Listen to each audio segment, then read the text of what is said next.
د کندهار محاکمو په تېره یوه میاشت کې 1555 بېلابېلو دوسیو ته رسېدنه کړې. د کندهار ولایت مرافعه ښاري د کندهار زون نظامي اختصاصي او ولسوالیو ابتدایي محاکمو په تېره یوه میاشت کې ټول ټال 1555 بېلابېلو حقوقي او جزایي دوسیو ته رسېدنه کړې. د یادو ټول ټال 1555 دوسیو له ډلې په حقوقي او جزایي برخو کې چې 433 حقوقي او 438 بیا جزایي دي، د کندهار ولایت اړوند محاکمو په مټ ورته رسېدنه سوې. یادو قضایي ادارو ته په تېره یوه میاشت کې 699 حقوقي دوسیې واردې سوي، په داسې حال کې چې مخکې هم یو شمېر دوسیې موجودې وې. له دې جملې څخه د 153 دوسیو په تړاو قضایي قرارونه صادر سوي، 50 مسترد مکتوب او 213 دوسیې فیصله سوي او پاته دوسیې تر کار لاندې دي. د جنوبي غرب زون تمیز عالي مقام او د سترې محکمې قضایي معاونیت د مطبوعاتو او اړیکو مسؤل قاري احمد مدثر رحماني د کندهار شریعت غږ راډیو ته ویل،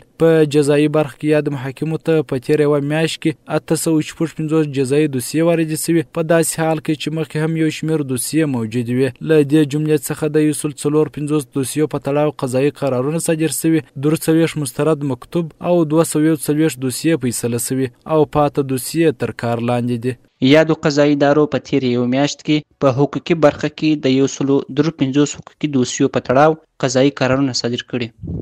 50 مسترد مکتوب او 213 بیا فیصله سوي دي، او همداراز په جزایي برخه کې د 145 جزایي دوسیو په تړاو قضایي قرارونه صادر سوي، 43 مسترد مکتوب او 241 بیا فیصله سوي دي.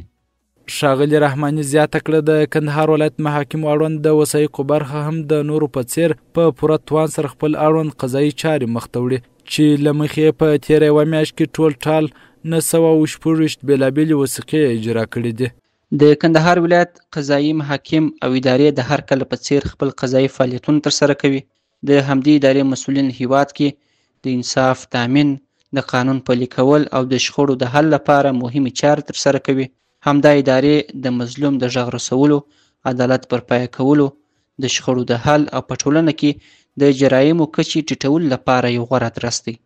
هیر دې نه وي چې د کندهار مرافعه او ابتدایي قضایي ادارې د هر کله په څېر په دې هڅه کې دي چې د هیوادوالو قضایي ستونزې په لږه موده او په دقیق ډول ورته حل او فصل کړي، چې په همدې موخه مسؤلین نه ستړي کېدونکي هڅې کوي څو هیواد کې عدالت برپایه او د خلکو ترمنځ د شرعي او قضایي اصولو په چوکاټ کې د انصاف او عدالت نه ډکې پرېکړې وکړي.